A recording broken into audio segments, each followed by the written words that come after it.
Hi, and welcome to our 23rd in a continuing series on the book of Shmuel, or Samuel, and the founding of Jewish monarchy. Episode 23, Fomenting Rebellion? Chapter 20 brings collective amnesia as we pretend that Shaul didn't just try to kill David. Instead, David concocts an elaborate ruse to force his dear friend Yehonatan to see the truth of his father's madness. We note parallels between the rosh chodesh meal of Shaul and the feast of Esther, and offer an explanation for why Yehonatan needed to be bothered with shooting arrows when he was able to simply speak to David directly in the end. Lastly, I offer an extended musing on the concept of Whither Malchut as applied to David and Yonatan, and find a surprising explanation in the story of King Uzziah, which has many similarities to the current situation in Israel. All this and more. Thank you for joining us. I hope you enjoy this podcast and will consider sharing it with others. Yeah. Okay, let's get cranking on chapter 20. Okay, so we left off last time. Shaul has gone out to try to kill David. David ran away first to his wife and then eventually to Shmuel. And Shmuel essentially used his Navi energy blast to make everybody Pacify. right to make everybody into a prophet, including Shaul, who basically Chilled out. yeah, he just chilled out and became a Navi. So David kind of slinked off into safety, and now we're going to pick up at chapter 20. The whole idea, I mean, it is kind of cartoonish to think of like prophecy that works that way. The only precedent I can think of for this type of situation is when Moshe was complaining about managing the Jewish people. So Hashem says, "Okay, I'm going to take from your prophecy and give it to the Zakanim, right? And so you have Eldad and Medad. right, exactly. You have the Eldad, excuse me, and Medad, who aren't supposed to be prophets, but they like once you're doling out the prophecy, you've turned up the volume, so to speak. Then people even who are not necessarily, I guess, if you kind of picture there's like the projection of prophecy and then there's the reception of prophecy. If the receptors are dull, then you're not going to tune into the frequency. But if the projection is super strong, then it almost doesn't matter how dull the receptors are. It's gonna come Stuff. through, right? You'll seize up, exactly. Okay, so that was the end of chapter 19. So I'm going to start with chapter 20. So Vayivrach David minayos baraman. David runs away from where he was with Shmuel in Ramah. V'yavo v'yomer lifnei Yehonatan. So he comes to Yehonatan and is like, "What gives? Ma asisi me'avonasi umechatasi lifnei avicha ki mivakesh es nafshi." What have I done? What's my crime? Why is your father after me to try to kill me? This is very reminiscent of Yaakov when Lavan comes chasing after him and he's like, "What'd you do with my truffleman? You stole my family." And Yaakov is like, "Why are you on my case? What could I possibly have done to deserve this kind of poor treatment?" And we talked about how Shaul was kind of cast in this role of Lavan, so it's apropos for David to be in the role of Yaakov. Vayomer lo, and Yehonatan is completely dumbfounded by this. Chalila, God forbid, it is chulin. This is impossible. Lo tamus. He's not trying to kill you. Hine lo yasa avi davar gadol o davar katan v'lo yigale azni. My father doesn't do anything big or small without telling me. Now we, the reader, know this is obviously not true because the father just last parak went after David and tried to kill him. So this is Yehonatan showing his that he doesn't quite get how things have really changed with his father. Maybe that was true before his father went crazy, but it's not true anymore. Impossible, he says. Vayishava o David. It says over here that, Yeah. it says Yonatan wholeheartedly believed his father's oath, recanting it in the last parak. Okay, so that's we're going to get to that. That's a very important point. Right. So Yehonatan believes that Shaul swore to him he wouldn't kill David, right? Why does Yehonatan trust that? Yeah, because he swore. More than that, the last time my father swore about something, I almost got killed, Right? So I know my dad takes oaths super seriously Right. because he was ready to kill his own son over an oath of bread that I wasn't even there. Like, Right. you know, if he's going to go to that extreme, then I can't conceive of the fact that he would swear to me and then turn around 5 psukim later and try to kill you. Right. So David's like, oh, oaths? No problem. Here's an oath for you. Vayishava o David, vayomer yado yada And he avicha. swears. Yeah. Well, I don't even get, like, how do you... This is like, do we ever see a swearing like this in Tanakh where it's not, I swear that I was at, this thing, or I swear that I was not negligent. I swear this thing happened, or I swear this thing is true. I swear this thing is true. He's saying, I'm swearing your father knows what's going on. He's going to kill me. I swear to you that he is trying to kill me. Right. Right? Yeah, that's interesting. I can't think of something off the top of my head. Right. We definitely get oaths of I will do this and I swear that I will do it. Right. Or I swear, Konam oaths, I'm not going to benefit from this person, and Nidarim. Right. No, but I'm talking about in Tanakh. I'm a Nazir from the time if somebody swears like that. Right. But I swear this thing is true. Right. This might be the example. Yeah, maybe. Yeah, that's fair. The one thing I should point out over here, you see David saying, "Vayomer yadoa yada avicha." Your father surely knows. This parak, everything is doubled. The language is doubled. The stories are doubled. I can't give you a good explanation for why that is, but everybody asserts the same thing over and over again, both in the language and in the substance. The information in the parak is all doubled and redoubled. So David says, I swear to you, your father knows that you and I are friends, right? He knows that you like me. Vayomer al zos Yehonatan pen ye'atsev. I don't want to tell Yonatan. So this David doesn't say, look, your father's crazy. He says your father understands that it's not in his best interest to tell you. Because if I tell Yehonatan pen ye'atsev, it's going to ruin his day to find out that his good friend David is going to be killed. V'ulam chai Adonai, right? This is, again, an oath. V'chei nafshecha. Ki kepesha beni uben hamavis. There is but like a one step between me and death. I'm on the precipice over here, and we have to do something because I can't continue like this. Vayomer Yehonatan el David. Ma tomar nafshecha ve'eselach. So Yehonatan takes this very seriously. Okay, what do you want to do? What's your suggestion, David? Vayomer David el Yehonatan hine chodesh machar. So now they concoct this very bizarre scenario.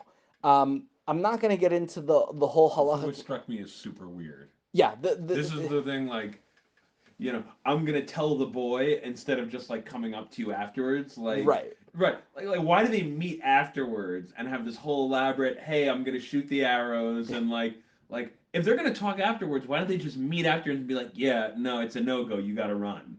Right.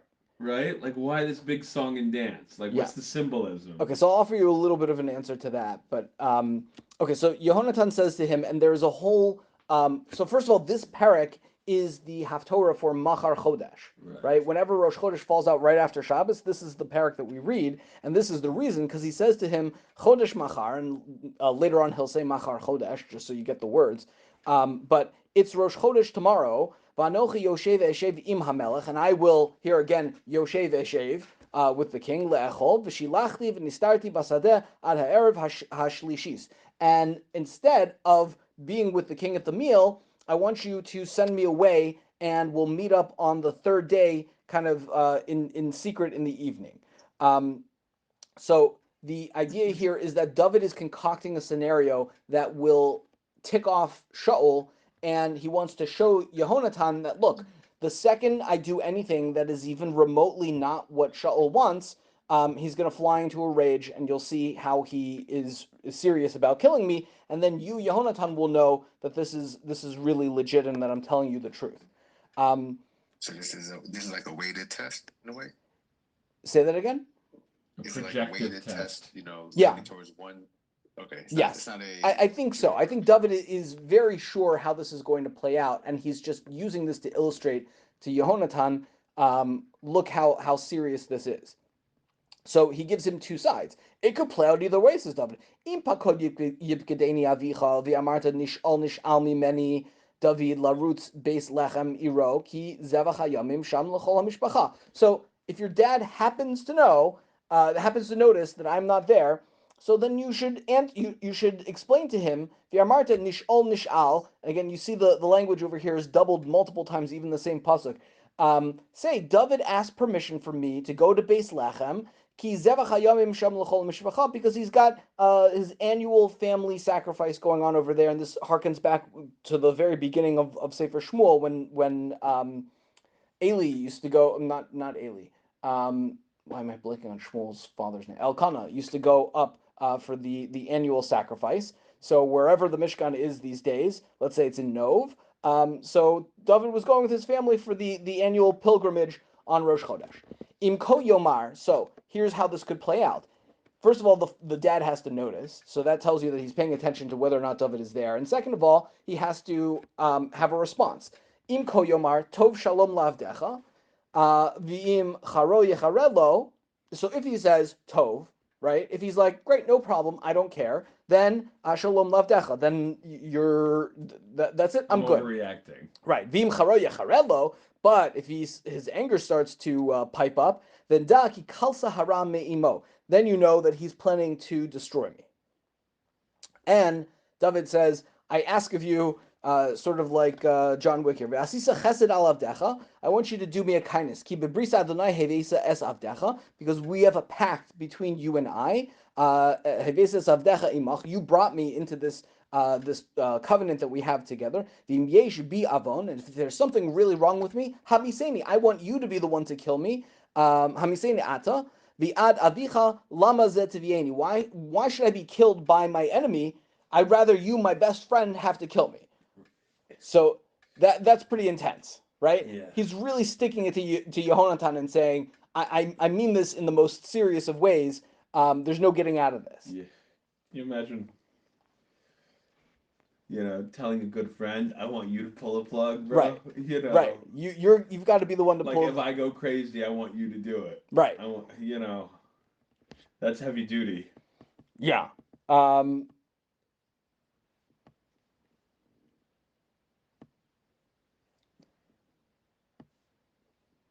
not even sure what I have my notes over here. Okay, fine. So that's the test. Vayomer Yehonatan Chalilalach ki im yado yada ki kalsa hara me'im avi lavo elecha v'lo osa agidlach.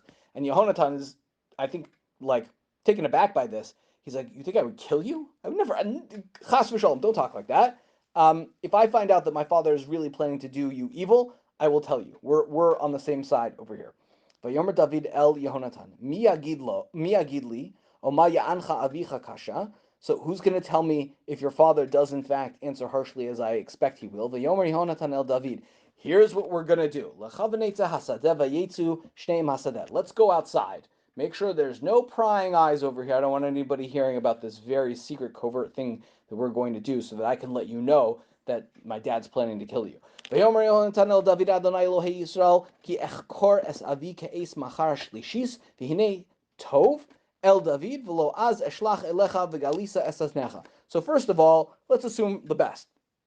Chai Hashem, I will sound out. I'm going to find out from my father by this time tomorrow or on the third day if his response is favorable for David. So then I'll send a message to you, and you can come out of hiding, and all is well and good. There is a very complex halachic discussion over here as to how many days of Rosh Chodesh is there? How do they know that Machar Chodesh that it's going to be Rosh Chodesh?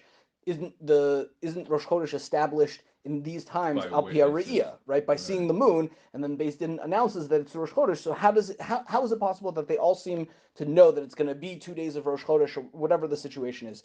The simplest answer is Rasad Yagon, who says that they've always been Mekadesh Rosh Chodesh through a calendar. That they just used Re'iyah, they used the Beis Din as kind of like an official stamp on it, but they've had a calendar since forever. Rambam tears that to shreds. He does not like that whatsoever, but it's a whole separate halachic discussion. So that's side one, says Yehonatan, is if things are good, then I'll let you know things are good, no problem. Ko yasa Adonai li Yehonatan v'cho Yosif. So now he's making an oath. Ki yetiv el avi es hara alecha.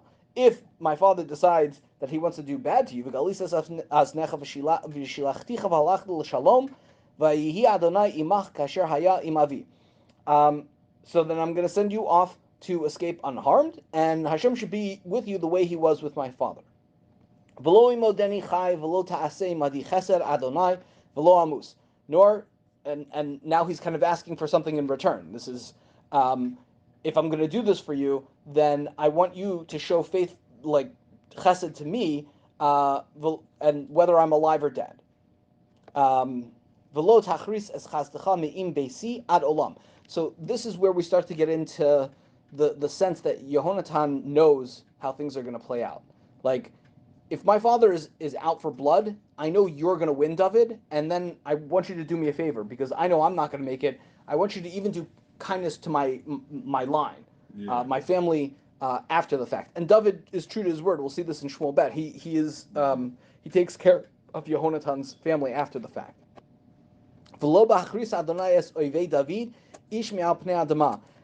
And even after Hashem has wiped away every one of David's enemies, which are me and my family, from the face of the earth. Vayichros Yehonatan im Beit David. So Yehonatan has not made a covenant with David. He's made a covenant with the eternal line of David, Beit David, which is the first time that we have such a thing. Ubikesh Adonai miyad oivei David. And may Hashem again seek out the destruction of the enemies of David. Why does he count himself as one of the guys who's going to get wiped out? I don't think he doesn't do that in an obvious way. He does it sort of as an implicit, like, God should wipe out all your enemies, whoever they may be. Obviously, he knows that if Shaul is after him, then Yehonatan is part of the enemies of David, right? The thing that's interesting about all this is that Yehonatan doesn't say, I'm packing up, I'm going with you. If my father is out to kill you, then I'm on your side, and we're in this together, and I'll be part of your band of merry men. He's like, no, I'm going to stay with my father, just like Michal. Right, Michal also doesn't run away and escape with David. She stays back with her father, and we'll see more about that. It's very tough for David. It's very trying for him to know who he can trust and who is really on his side. When Yehonatan is not saying, "I'm with you and we're in this together." Yeah, but he kind of is. He's saying, "I'll tell you, I'll help you escape." Right. But then good luck to you. Yeah. V'yosef Yehonatan lahashpia es David ba'avaso so ki avas nafsho ahevo. And Yonatan, out of his love for David, continues to make this oath because he loves David like he loves his own self. Vayomer lo Yehonatan machar chodesh v'nifkadati ki ipaked moshavecha. And Yehonatan now says to him, hey, remember the thing we were just talking about where we said that tomorrow's Rosh Chodesh? By the way, let me just recap everything that we said already. Yes, tomorrow is Rosh Chodesh, and you're going to be missed in your seat, where Moshavecha, V'shilashta tered me'od, and the day after tomorrow, I guess this is the third day, the language here is a little difficult, so you're going to go, Vishilashu vasa el makom is like you should go down in thirds to this place, Asher nistar tasham, where you're going to be hiding out. Bayom ha'ma'aseh v'yashavta etzel ha'evan ha'azel. And I want you to hang out by this like signpost. The Azel stone is like a well-known area in the hiding place that he's sending David. Vani shloshes achitzim tzida ora l'shaleach li lamatara. And I'm going to shoot these 3 arrows kind of near where you're hiding. Hopefully it won't hit you, but like, you go hang out near the signpost, and I'm going to shoot some arrows near the signpost, 3 of them. And I'm going to send this kid out to go find the arrows that I shot. And now you're hiding. So picture the scene. David is out in the shooting range, and there's a bullseye target, and he's somewhere like kind of nearby. And I'm going to either overshoot or undershoot the target. If I overshoot and I tell the Nar, keep going, go, go, go, so then you'll hear that and you'll know that that's a sign to you to get out of Dodge, right? So I'm going to send the Nar, Lech matzas achitzim imamar amar lenar hine achitzim imcha vahina kechuv uvo kishalom lecha v'ein davar chay Adonai. If I tell him, no, the arrows are on my side, they're closer to me, so then you've got nothing to worry about, and everything is good. Now, why do you even have to do this, right? Just if everything is good, just show up and be like, David, come out of hiding, right? Right. Why do you still have to shoot the arrows? So we're going to get to one approach to why you have to shoot the arrows. V'imko omar la elem. If I now say we've changed it from anar to an elem, hinech hachitzim mimcha v'hala. But no, in fact, the arrows are way further down. Keep going. Lech kishlacha Adonai. Then that's your sign, David, to know to get out of Dodge. V'hadavar asher dibarnu anivata, and this oath that we just made, again repeating the same thing over again. Hine Adonai beini uvenecha ad olam. That's between you and me. We're eternal in this covenant, one to the other. So far, so good. Mm-hmm. Yeah. Okay. Fine.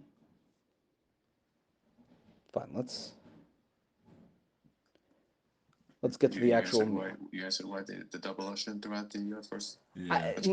I don't have a good explanation for the double ocean. I feel like it's there to show that everybody is super confident about how things are going to work out. That there's like a level of certainty, or they're trying to remove uncertainty. But I don't have more for you than that. Unfortunately, I've put a lot of thought into it, and I can't give you more than that right now. Okay. Yeah. The thing about the thing with the arrows we got to get into, because I never understood that. Yeah, I'll give you. Rabbi Turchiner has a really interesting explanation. But let me get to the end of the parak. Vayaster David basadeh v'yah chodesh vayeshiv hamelech el halechem le'echol. So David goes to the field. Rosh chodesh comes. The king sits down to have the rosh chodesh meal. Vayeshev hamelech al moshavo, and the king sits in his normal spot, kepam b'pam, like he does every single time. El moshav hakir. We're being very specific about where the king is sitting, and also very ominous. The last time we mentioned the king by the wall was when the king tried to kill David and pin him against the wall. Right. So now the king is by this wall. Vayacham Yehonatan, vayeshev Avner. So now it sounds like what happens is Yehonatan was sitting. Yehonatan gets up, and now Avner is sitting. I don't know why we have to know that Avner is at this party. There are lots of people that come to kingly banquets on Rosh Chodesh, right? We don't tell you that the head of cybersecurity is there, but we do have to mention that Avner, who is the head of the army, is there. Mitzad Shaul, v'yipaked makom David, and Shaul notices that David is not there. And this is something that is again unusual. Usually we don't get the inner monologue of the anyone. The characters, right? But here we get a lot. Once Shaul enters this stage of madness, we get a lot of his internal monologue. V'lo diber Shaul me'uma b'yom hahu. Shaul doesn't say anything on day one of Rosh Chodesh at the meal. Ki amar, because he says to himself, mikrehu. It just happened. Bilti tahorhu ki lo tahor. It must be that he's tameh, so he can't show up Maybe because he he's murdered tameh. someone, one Right. of the enemies, or Right. Yeah, that's interesting that maybe he's tameh mate. I saw an explanation that sees this more as a dig at David, that maybe he's tameh from being with a woman. And the reason it's such a dig is because Shaul knows he's not with Michal, right? He fled his home. So if he's calling him Mikre, that's talking about Kerry. If he's implying that David is tameh because he's been with a woman, well, maybe that woman is not his wife. I mean, is his wife still under house arrest? I don't know. I would assume the last place he goes is back after he leaves Shmuel. I don't think he's going back home. Yeah. Okay, so that's day one. He has an excuse. Vahimi macharat. It's now day two of Rosh Chodesh. Mimacharat Chodesh, or maybe it's just day two of the month. Hashani v'pake. It has to be. See, the days. It gets a little weird. It has to be that it's another Rosh Chodesh banquet, so it has to be day two of Rosh Chodesh. V'paked makom David. And this time he again notices, hey, no David here. Vayomer Shaul el Yehonatan. So Shaul knows exactly who to ask. Ask David's best friend, Yehonatan beno, but he stresses he's not Yehonatan, the friend of David. He's Yehonatan, my son. Madua lo ba ben Yishai gam tmol gam hayom el halechem. Which is always ominous whenever someone's called Ben somebody. Yes, it's a little derogatory. Yeah, for sure. So what's the deal with the Ben Yishai who's not here every single day of the week? He's supposed to be here. Now, the obvious answer is, don't you remember you tried to kill him last parak? Everyone seems to have amnesia. Nobody is like piping up saying, well, He probably ran away because you tried to kill him. No. Vayan Yehonatan el Shaul nish'al David me'imadi ad Beis Lechem. So David asked me permission to go to Beis Lechem. Vayomer shlacheni na ki zevach mishpacha lanu ba'ir. He asked me, he said, please send me away. I have this family thing in the city. V'hutzi vali achi. And my brother has really commanded me to come. V'ata imatzosichem beinecha imalta na ver'eh esachi al kain lo ba el shulchan hamelch. And I've got to go see my brothers, my family. That's why he's not here at the king's meal. Incidentally, yeah, this is since we have the principle of midvar sheker tirchak. Right. Okay. Like, can we potentially assume that like David's family sent him like a token invitation to this thing, and they're using that as a pretext? Like David's brother, like Eliab sends out the invitations to the monthly thing, like the family members who are obnoxious that you have to invite to the simcha. That you don't really care if they come or not. Like right, you're kind of fine with them not coming, but like, and then David sees the envelope like like sitting that. on the end table. I like that. And he's like, Yonatan, like here's our out. Like right. I like we don't want to lie. Right, judging what if he sends a messenger? Did he really get an invitation? Yeah, there's an invitation. Okay, fair. I love it. The thing I will I don't like point the out idea of them lying. Right, I hear that. The thing I will point out that I haven't seen anybody else mention, I think that Yehonatan overplays it. David didn't say to do this. David just said, tell him I went to my family thing, right? Mm-hmm. Yehonatan lays it on extra thick. The brothers invited him, and he said, I have to go see my brothers. You know how we haven't had such a great relationship. Well, so it's just the opposite. Yehonatan says he couldn't resist the invitation from his brothers, but Shaul knows, I would think everybody knows, that his brothers hate him. Right. He's the Cinderella guy, right? So Shaul senses something is amiss over here. Don't tell me, oh, David's brothers so desperately wanted to see him that they invited him home and he said, I must go see my brothers. Those are the last people he wants to see. They're the last people that will invite him. They're the last people he wants to see. Right. There's something fishy about everything Yehonatan said in trying to lay it on extra thick. Right. Or Yonatan is trying to make it plausible, like, David doesn't have a great relationship with his brothers. We gotta get them together. An olive branch, and he's like, "Hey, can I try to mend some fences?" I like that too. Hey, could I please, like, this is my chance to mend fences with my family, right? Because like now I'm in your court. Can you let me go? And Dad, what was I supposed to tell him? Right. Like, no, you can't make peace with your family. So at the end of chapter 18, Shaul says, no, not the end, the beginning of chapter 18, after David kills Goliath. Back and forth. No. Shaul tells David, "Oh, you're part of my family. Right, you're my family now. You're my son-in-law. You're my family. You're not a Ben Yishai anymore. You're a Ben Shaul." Right. So, maybe Yonatan knows that, maybe he doesn't. But for David, let's play it out. Let's pretend it's true. For David to ask Yehonatan and not ask Shaul and be so into, I want to go back to my family. Well, the king told you that's not your family anymore. So you're disobeying, or at least not putting enough emphasis on what the king told you is how your posture is supposed to be. And that is what sets Shaul off. Vayichar af Shaul b'Yehonatan. And Shaul gets pissed off at Yehonatan. Vayomer lo ben na'avet hamardut halo yadati ki bocher atala ben Yishai lebashtecha uleboshet ervat imecha. Okay. Yeah. This is quite a sentence. I'll give you the JPS first. Shaul flew into a... Repeat the sentence again in Hebrew? Yeah. Vayichar af Shaul b'Yehonatan. Shaul gets angry at Yehonatan, and he says to him the following sentence, which is going to be challenging to translate. Ben na'avet hamardut. You son of a perverse, rebellious woman. Halo yadati ki bocher atala ben Yishai. I know that you are on the side of Ben Yishai. Lebashtecha uleboshet ervat imecha. To the shame on you and shame on the erva of your mother. This is very strong language, even if you read it as JPS does, kind of almost literally. He's basically saying, you bastard. Yeah, but like even more, Robert Alter actually uses a vulgar word to like even more vulgar than that. He uses such a vulgar word that I had to cross it out in the book. Really? Yeah.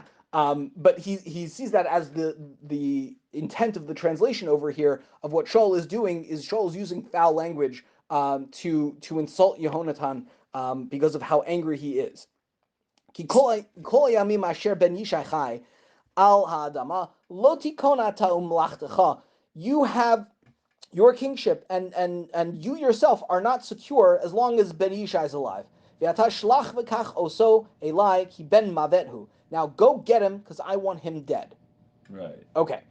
Let's hold on to all of this because it's going to be very relevant when we get to the very end. Vayomer Yonatan el Shaul aviv. Yehonatan protests. Vayomer elav lama yumat me'asa. What did he do? Why would you kill this guy? Vayatel Shaul es hachanit, and Shaul picks up the spear. Remember the spear that he tried to spear David with. Alav lahakoso to hit Yehonatan, to whack at Yehonatan. V'yeda Yehonatan kikalahi me'im aviv lahamisas David. And Yehonatan knew, okay, if he's trying to kill me for standing up for David, then he is sure intent on killing David directly. There's no question about it. And David's whole setup over here has achieved what he wanted it to achieve. It's now 100% clear to Yehonatan that yes, Shaul is really intent on killing David. Vayakum Yehonatan. So it wasn't the words. It was the picking up. It was the stick. Yeah, and the Gemara actually learns from all of this that there is stages of rebuke. That if a person, the pasuk says, so the question is, how much, until what point, says the Gemara, do you have to continue to rebuke somebody? And there are three opinions, all three of which stem from these psukim. Do you have to until he's ready to kill you? Right, until he's ready to kill you, until he blows up, until like all these different levels, but they all come from different ways of understanding how angry Shaul was at Yehonatan for trying to stick up for David. To the point where he's swearing. Yeah, right. Vayakum Yehonatan me'im hashulchan. So Bechari off, and Yehonatan now storms off. V'lo achal bayom hachodesh hasheni lechem. He didn't eat anything of the bread over there. Kina etzav el David, just as Shaul said he would. Remember, David said the reason he didn't tell his son about this is because he knows that it would make you sad, and that's exactly what happens. Ki hichlimo aviv, because he understands that his father has now embarrassed him. They have humiliated him over here, and he understands what's going to happen to David. So it's now on the third day. Yehonatan goes out to the shooting range, Lamoed, to the appointed time, Lamoed David. Vanar katon imo, and he's got this kid with him. Vayomer lenaro roots matzana es hachitzim. Go, I want you to find the arrows that I shoot. Asher anochi moreh hanar ratz v'hu yareh hachitzi lahaviro. And he shot the arrow super far so that he'd have to keep going. Vayavo hanar ad makom hachitzi asher yara Yehonatan. Vayikra Yehonatan acharei hanar vayomer halo hachitzi mimcha v'hala. And he tells them, the arrows are way down. They're way further. Keep going. Vayikra Yehonatan acharei hanar mehira chusha al ta'amod. So this, everything he tells the boy now is really for David's ears. He tells him, hurry, quickly, go, don't stop.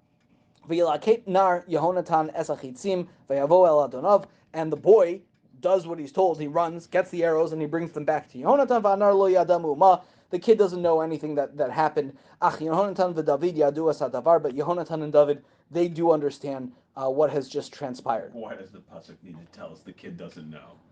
Or why does it have to tell us that they do know? Like, right, why does it tell? Right, this seems pretty superfluous. Yeah. So Vayitin Yehonatan es kelav el hanar asher lo, and he now takes all of his gear, gives it to the nar who's with him. Vayomer lo lech hevei ha'ir, go bring this to the city. Out you go. Hanar bav David kameitz el hanegev. So remember, what was supposed to happen is I shoot the arrows, I tell you go run away, and then I leave. The nar leaves, and you David get up and amscray. That's not what happens. Instead, the nar leaves, Yehonatan stays, David gets out of hiding, Vayipol la'apav arza, Vayishachvu shalosh pamim, and he falls before him 3 times, Vayishku ish esre'ehu, and they give each other a kiss, Vayibku, and they cry, ish esre'ehu, ad David higdil, until David wept even longer. I will just, in case anyone ever gets exposed to this, there are unfortunately people who view the relationship of David and Yehonatan as something more than just as more than just platonic male friends. I don't think there is any basis for that in the text whatsoever. It's a sad thing. Right, but like these, sorry, I didn't want to interrupt. yeah, I think that it's important for us as Jews and for us as human beings to know that, hey, there's a concept, like the Torah teaches us concepts, yeah, right? And one of those concepts is the concept of besties. yeah, Hey, you can have somebody who you're not blood related to who just gets you, and that's awesome, and that's something that if you find in your life is an amazing thing, yeah. and that's what I think we learn from that. I think that's 100% accurate. And that's why Chazal hold up the relationship of David and Yehonatan as the paradigm of two people who love each other as close friends, as exactly what you're describing. Vayomer Yehonatan leDavid, Lech l'shalom asher nishbanu shenenu anachnu b'shem Adonai lemor. Adonai yeh beinu beinecho ben zari ben zarecha ad olam. Okay, David, you got to go. That's it. We swore to each other in the name of Hashem. It should be witnesses between you and me, between your offspring and my offspring forever. And that is the bittersweet parting at the end of the chapter. Okay, we'll work it in reverse.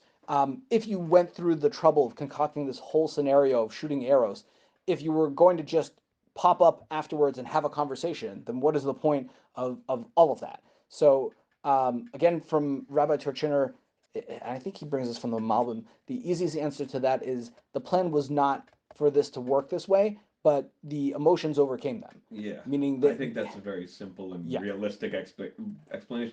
I can't let you go without saying goodbye to you. right, I'm gonna kick the kid out. Let right, me just give you a hug and send. right. I think that that's very good. I Yeah, like that. and I think it's a fair reading. Okay, what is with the arrows? So let's see if I actually brought down the pasuk or not. Okay, Yechezkel 21:26. Let's see if we can pull it up here. Ezekiel 21. Ezekiel 21:26. Ki amad melech Bavel el eim haderech berosh shnei drachim liksam kesem kilkal bachitzim sha'al batrafim ra'al bakaved. If the king of Babylon has stood at the fork of the road where two roads branch off to perform divination, he has shaken arrows, consulted oracle idols, and inspected the liver. Okay, Where is this from? This is from Ezekiel 21:26. Essentially, what he points out, and I think Rabbi Torchiner got this from Rav Amnon Bazak, which I haven't seen inside. There are multiple ways to perform divination. Soothsaying. Yeah, exactly. And essentially, what he argues, without giving you all the back and forth, is shooting the arrows is a form of divination, as you see from this pasuk. And what Yehonatan is doing is saying, look, I'll go through whatever cockamamie thing you want me to do, David, but I also want to see what Hashem wants, right? We saw this before when Yehonatan approached the Plishtim, and he told the Nar, if they say do this, then we know that it's good, and if they say do that, then we know that Hashem doesn't want, right? We also seem to see that the family of Shaul has the Trafim over there. They have the inclination towards divination, as we'll see with Shmuel. Right, and that's part of the reason that Shaul rebels so much against the divination is because it's in his own backyard. So it's not impossible to think that the reason for concocting this whole story is part of it is for Yehonatan to see, okay, I did everything hishtadlus wise. What does Hashem want from me? Now, maybe this isn't the best way for you to find out what Hashem wants from you, but I understand it, right? I understand that you need some sort of divine corroboration to know that if you have to send away your best friend and that's it, the whole relationship is over. So you want a sign from God, and this is how he approaches that sign from God, using the arrows as a form of divination. I don't like that explanation. It makes sense. Right. I just like it, but it's once you hear it, it's hard to think of anything else. That's what I will tell you.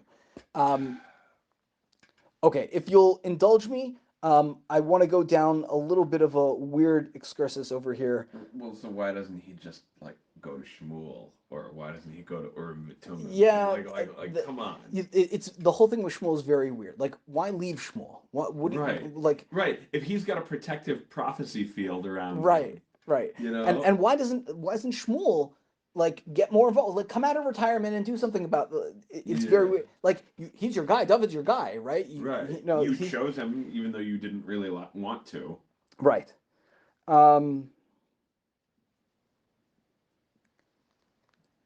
I'm trying to think of how much to cover over here. There's some parallels to Rus in terms of the two people kissing and crying. There are some parallels in the story of the Rosh Chodesh breakfast to, well, I mean, this is really the source for it. A lot of what we see and will continue to see in Shmuel Aleph ends up being addressed in Megillas Esther. So what you have in this book is the breakdown of Shaul and Shevet Binyamin, and Mordechai has to come in Esther to sort of fix the things that fell apart in terms of not killing Amalek and those things. But also you have the story with Achashverosh, right? So Achashverosh is at the party and he is there with the people who are closest to him, just as Shaul is at the Rosh Chodesh breakfast with the people closest to him. He asks a question of the person who he trusts. The answer sends him into a rage, and he orders somebody to be killed. Right? It's the same basic idea. There's obviously some changes in the pattern by Megillas Esther, but that's what you have by Shaul and Yehonatan at the Rosh Chodesh breakfast. But the last place I want to go, and this is really out of left field, but I think it's at least fun and interesting, is the halachic concept of morer b'malchus. So Shaul has made it clear that he believes David is chayv misa, right?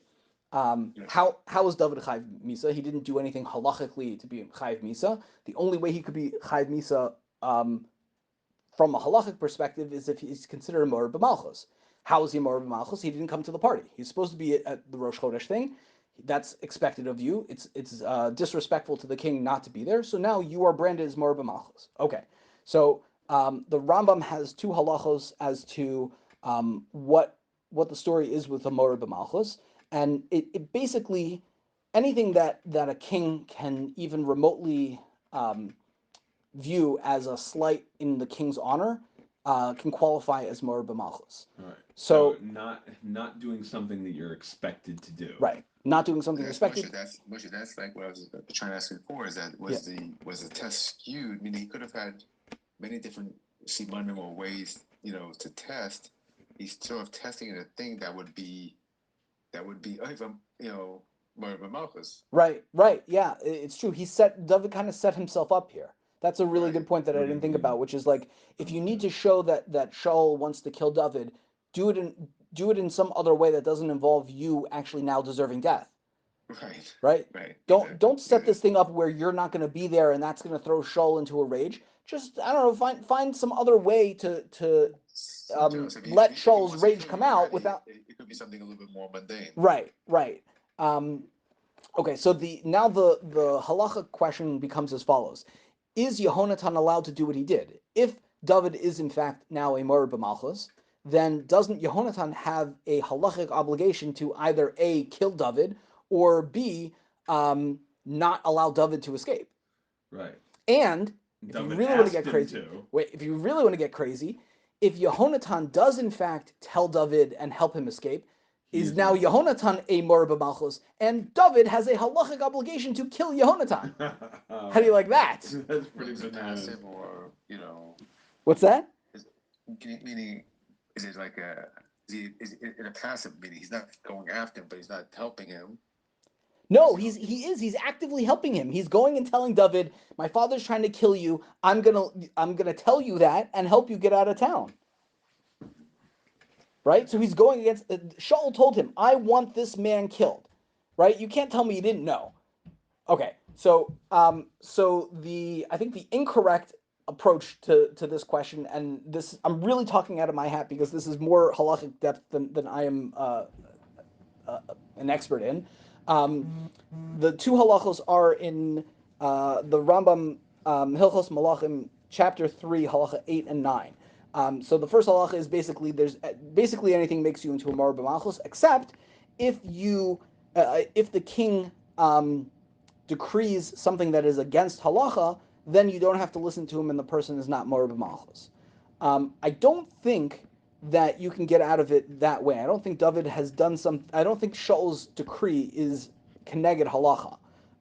Meaning, if the king says, and the reason this is really important actually is for like present day Israeli army.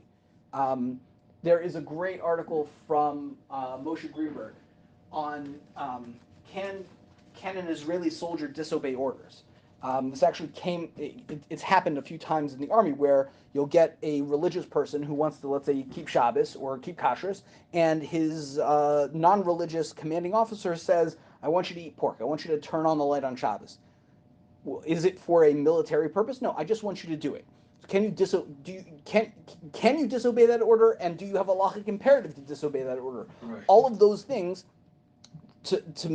all those things stem from the concept of Whither Malchut. There's a extensive discussion of this in that I was going to save really for when we get up to Uriah and Bathsheba, and maybe we'll dig into it a little bit more because I think it's getting late. So maybe I'll just cut to the chase and give you two possible approaches. Okay, approach number one is David was anointed as king. So maybe, and I can't pin this to a halachic source, so you'll have to take it with a grain of sand. David will like this part. Yeah, right? This is his sheet. It's right up his alley. Right. David is anointed as king. Once David is anointed as king, then you can either he's the king or he can't do anything that is Whither Malchut because he's Malchus. He is Malchus. Right? So you can't halachically pin Whither Malchut on him, and therefore you can't pin Whither Malchut on Yehonatan either. Right. That's option number one. Option number two is to me much more interesting, which is we have a halachic precedent of a king who becomes incapacitated, and I will give you like 3,000 bonus Torah points if you can tell me who that king was. Oh, I know who you're talking about. Incapacitated? Very close. Sorry, say that again? What do you mean by incapacitated?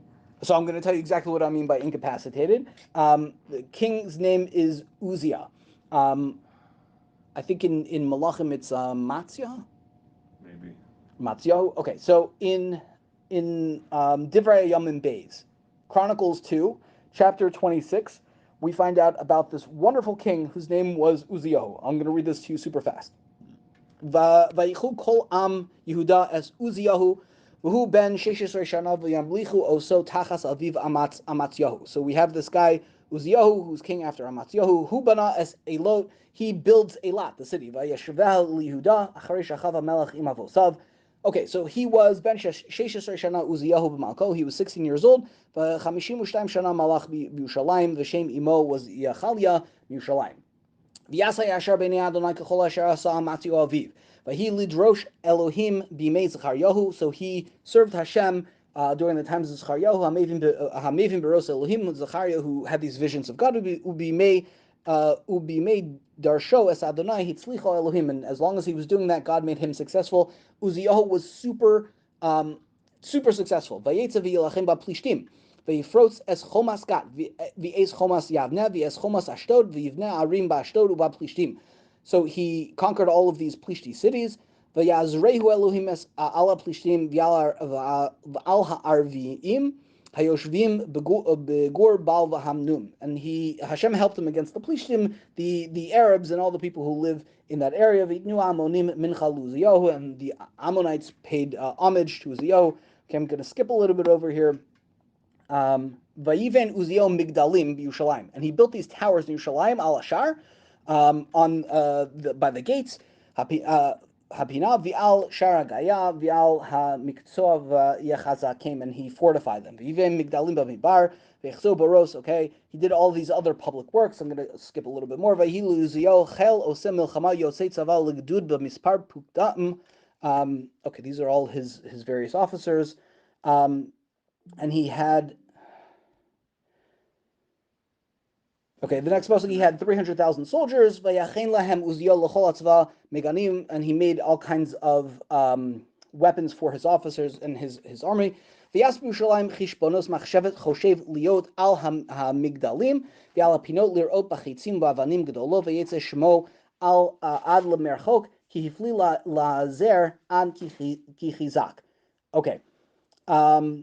so he he's like wildly successful militarily. He does all these public works, and then he gets too big for his britches. In pasuk 18, v'yamdu al Uzziah hamelech v'yomer lo lecha Uzziah lahaktir ladonai ki lakohanim bnei Aaron hamukdoshim lahaktir tzei min hamikdash ki mi'alta v'lo lecha lechavo me Adonai Elohim. So he decides he's going to be the Kohen, and he goes in to offer up the ketores in the Beis Hamikdash, and when he does that.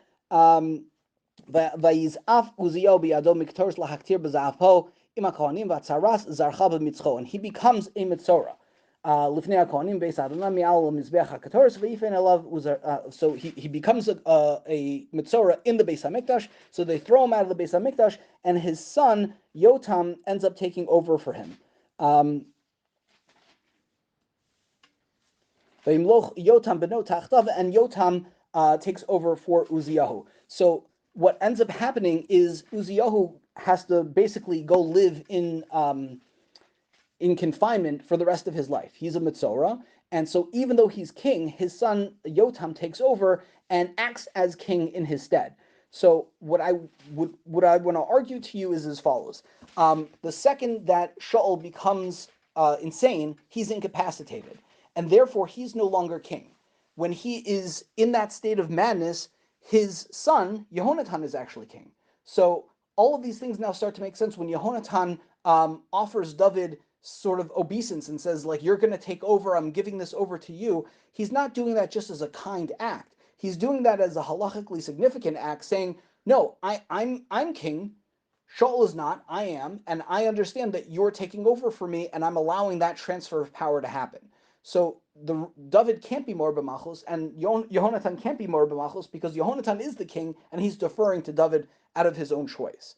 The reason that I think that this is so interesting, especially for now, is twofold. One is this week's parsha is Parshas Mitzora, so this is the only example I know of a king who becomes a Mitzora.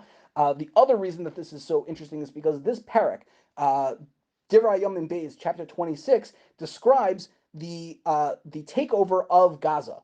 I read it through a little bit quickly, but the area that he captures is the area of the Plishtim is the whole area of Gaza. He takes over Chomat Gat, Chomat Yavne, Chomat Ashdod. These are all Plishti cities, but they're all along the coast where Gaza is. And this is the first and only time that I know of in Tanakh where Arabs are mentioned. It says, V'yazrei Elohim ala Plishtim v'al ha'arvi'im, against the Arabs. How does he do that? Not only by fortifying his army of 300 plus thousand soldiers, which is the Israeli army today, he builds something that is, you have to read the pasuk again. Pasuk, this is chapter, again, 2 Chronicles 26:15. He built these towers in Yerushalayim, and then he made, I'm just going to read the Hebrew to you, he made machines on top of these towers to shoot out large stones and arrows. The way Malbim translates chishbonot machshevet is mechanica. Mechanica. He made the first Iron Dome. He literally made on top of these towers mechanical systems to shoot large things out and protect Yerushalayim. Wow. Okay, that's mind-boggling. Now, who is his son Yotam? First of all, Yotam and Yehonatan have very similar shorish to them, but there is a Gemara in Sukkah 45b. Reb Shimon Bar Yochai says, I have enough zuchus to pater everyone from din in this entire generation. And if my son Elazar is with me, I have enough. We together have enough zuchus to pater everybody from the time of creation up until today. But I think I lost the Zoom. But if I have Yotam, the son of Uzziah, with me, then we have enough zuchos together to pater the whole world from the time of creation until the end, till Yemos HaMashiach. Wow. That's the zuchos of Yotam that he took over for his incapacitated father and ruled in a way that was always in deferral, always as a deference to his father. This is how my father would paskin. This is what my father would want to do, and it's because of that zuchos is what accomplished something that even Reb Shimon Bar Yochai and his son were not able to accomplish on their own. That's pretty bananas. Yeah. Well, This is the end, beautiful friend. Thank you for taking the time to learn together, and I hope you enjoyed. It would be great if you left a review and shared this podcast with others.